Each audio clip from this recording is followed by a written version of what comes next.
जब प्रोपेन के साथ ये फ्लोरो ब्रोमो आयोडो क्लोरो चाहे क्लोराइड लगा हो तो एक चीज याद रखना, उसके सूत्र से एक हाइड्रोजन कम कर लेना, क्योंकि ये वो खा जाएगा ही, समझे। और उसके खा के उसके जगहिया पर ही रहेगा सब। कौन? क्लोरो फ्लोरो ब्रोमो आयोडो। चक्कर अभी तक नहीं समझ में आया क्या कर रहा है। एक गो हाइड्रोजन को ही खा जा रहा है। देखिए पेन का सूत्र होता है C3H8, लेकिन ई ब्रोमो खाई एक जना के, एगो हाइड्रोजन के लील घाली, वो ब्रोमो ही ना, फ्लोरो भी लीली, आयोडो भी लीली। दोस्तों आज हम लोग सीखने वाले हैं फंक्शनल ग्रुप। इससे पहले वाले वीडियो में मैंने एल्केन, एल्कीन और एल्काइन के बारे में बताया है। यहाँ पे हम लोग सीखेंगे अब फंक्शनल ग्रुप। फंक्शनल ग्रुप किसे कहते हैं? तो फंक्शनल ग्रुप उसको हिंदी में अभिक्रियाशील मूलक भी कह सकते हो या प्रक्रियात्मक समूह भी कह सकते हो। तो अभिक्रियाशील मूलक कार्बनिक यौगिकों का वैसा मूलक है जिस पर कार्बनिक यौगिकों का सारा गुण जो है निर्भर करता है, डिपेंड करता है। सबसे पहले इसमें हम लोग सीखेंगे फंक्शनल ग्रुप हैलो, जिसे हैलोजन के नाम से जाना जाता है। तो आप लोग पढ़े होंगे पीरियोडिक टेबल में, फ्रूटी कल्बर अटी, तो वही है, यानी फ्लोरो क्लोरो और ब्रोमो और आयोडो। इसको X से भी सूचित करते हैं, जहां X बराबर इतना सारा होगा, ठीक है, फ्लोरो क्लोरो ब्रोमो और आयोडो। तो देखिए इसके दो नेम होते हैं, एक कॉमन नेम यानी साधारण नाम और एक आईपेक नेम। तो आईपेक नेम और साधारण नाम, कॉमन नेम और आईपेक नेम। तो कॉमन नेम को अल्काइल हैलाइड और इसको हैलो एल्केन। ज्यादा सोचने की जरूरत नहीं है, मैं अब जो बता रहा हूं वहीं पे ध्यान दो। जैसे एक आणविक सूत्र है CH3F, इसका मान लीजिए नाम बताना है हमको। तो आपको मैं बताया हूं CH3 को क्या कहते हैं? मिथाइल कहते हैं। याद कीजिए, जब एल्केन में से एक हाइड्रोजन को निकाल लिया जाता है तो अल्काइल रेडिकल का क्या होता है? निर्माण होता है। तो ये CH4 था, तभी ना एक हाइड्रोजन निकल के क्या बन गया है? CH3। तो ये मीथेन में से जब एक एल्केन में से जब एक हाइड्रोजन को निकाल लेते हैं तो अल्काइल रेडिकल का निर्माण होता है, यानी इसका नाम अब क्या हो जाएगा? मिथाइल। तो ये मिथाइल है। और ये क्या है?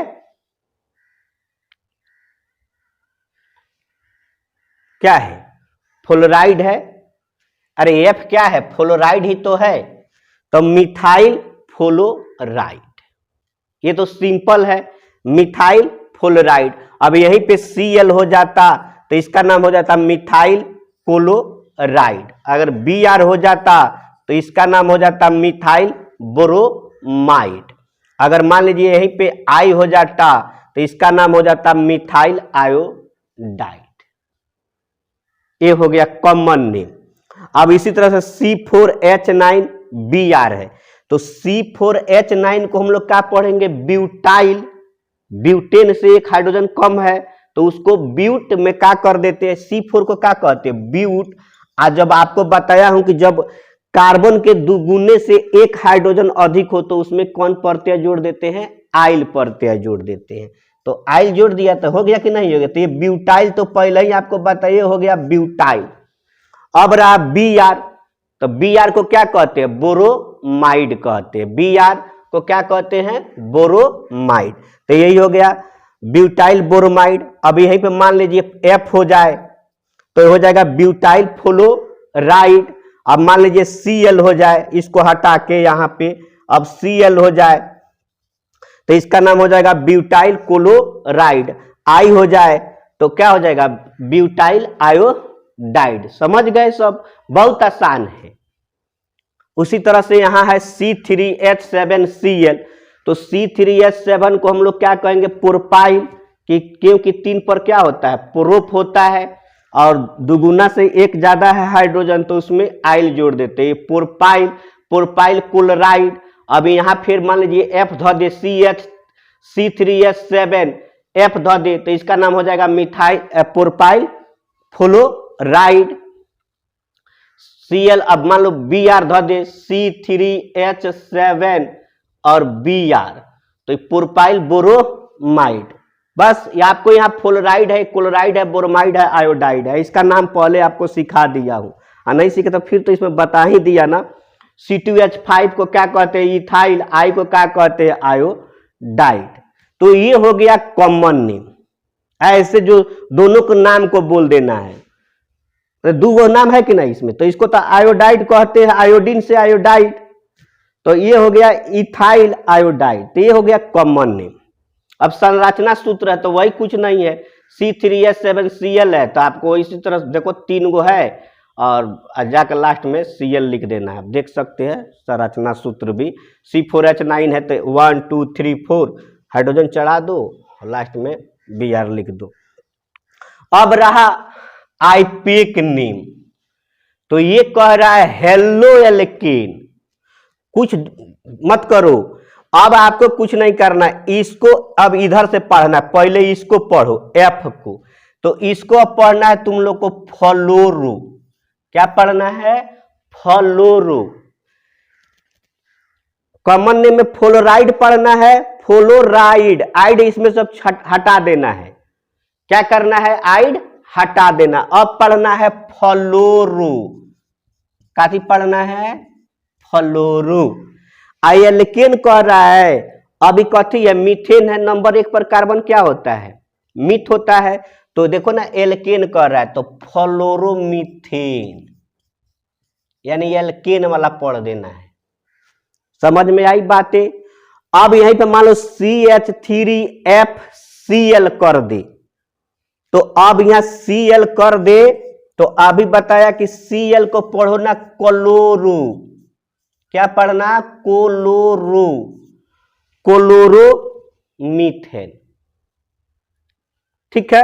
अब मान लीजिए यहां पे आ जाए I CH3I, तो इसको पढ़ना आयोडो, आयोडोमीथेन।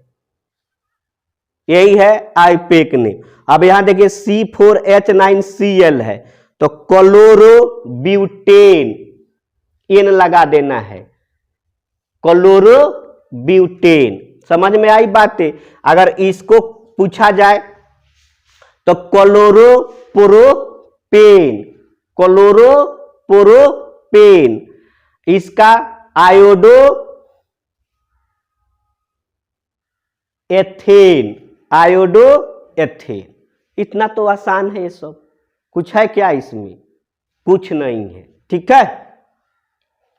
आइए अब हम सब हेलो श्रेणी के यौगिकों का संरचना सूत्र सीखें। तो ये फ्लोरोमीथेन या इसी को कहते हैं मिथाइल फ्लोराइड। तो आपको क्या करना है फ्लोरोमीथेन, एक चीज याद रखना, इसमें जो भी चीज रहेगा मीथेन माने एल्केन ग्रुप का, उसका एक हाइड्रोजन कम कर देना है। तो मीथेन का सूत्र CH4 होता है ना, तो तुमको क्या कर देना है यहाँ पे एक हाइड्रोजन कम कर देना, नहीं CH3, अब फ्लोरो को F, चाहे फ्लोराइड के लिए F। यहाँ देखिए फ्लोरोमीथेन, तो ऐसे आप आना, पहले मीथेन का लिख देना, उसमें से एक हाइड्रोजन कम कर देना, तो ये क्या हो जाएगा CH3।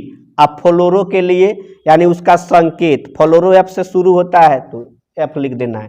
अब देखिए तो CH3F यानी मिथाइल, मिथाइल फ्लोराइड, तो आपको कुछ नहीं है, एक C है ना, तो एक C देना, 3 गो H है बैठा दिया और यहाँ पे F कर देना, कुछ नहीं है।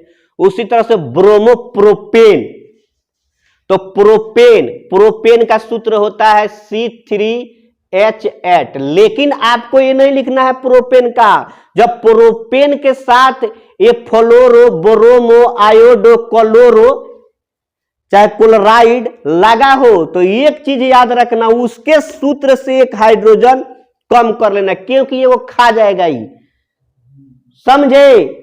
और उसके खा के उसके जगहिया पर ही रहेगा सब। कौन क्लोरो, फ्लोरो, ब्रोमो, आयोडो। चक्कर अभी तक नहीं समझ में आया क्या कर रहा है। एगो हाइड्रोजन को ही खा जा रहा है। देखिए ना, एगो यहाँ पे CH4 रहता, जो फ्लोरोमीथेन बनाया हूं, तो यहाँ पर H रहता कि नहीं रहता, तो उसके H को, एगो के H को ही खाएगा और उसके जगह पर ही बैठेगा। तो अब समझ में आ गया कि जब भी होगा तो एगो हाइड्रोजन के खाई और ओकरा जगह पर ही रही। यही काम है यहाँ पे। तो वही कह रहा है कि ब्रोमोप्रोपेन, तो प्रोपेन का सूत्र होता है C3H8, लेकिन ई ब्रोमो खाई एक जना के, एगो हाइड्रोजन के लील घाली, वो ब्रोमो ही ना, फ्लोरो भी लीली, आयोडो भी लीली, चाहे वो फ्लोराइड, वही बात है, ब्रोमो अब चाहे ब्रोमाइड। तब हम क्या करेंगे, C3H7, अब ब्रोमो के लिए हम लिख देंगे Br। ये हमारा आणविक सूत्र बन गया। जब आणविक सूत्र बन जाएगा तो संरचना सूत्र बनाना तो बिल्कुल आसान है। C3 है ना, तो 1 2 3 सब में सिंगल बॉन्ड। अब यहां से भर दीजिए H, 3 2 5, 1 6 1 7, फिर यहाँ है बॉन्ड Br, जो उसका था एक जगह ले लेता है। यही काम है इसमें। अब उसी तरह से है प्रोपाइल ब्रोमाइड या ब्रोमोप्रोपेन, एक ही नाम है, एक कॉमन नेम है और एक आइफेक नेम है। और आयोडो एथेन, तो मैं बार बार कह रहा हूं कि एथेन का सूत्र C2H6 होता है, लेकिन उसके साथ आयोडो लगा हुआ है तो एगो हाइड्रोजन ही खा जाएगा, तो ये हो जाएगा C2H5। अब आई हो जाता है आयोडो का, तो ये हो गया हमारा आइफेक नेम। अगर कॉमन नेम तो इथाइल, एथाइल आयोडाइड, वही है। तो बनाना है संरचना सूत्र, कितना आसान है, कुछ है इसमें संरचना सूत्र बनाने में।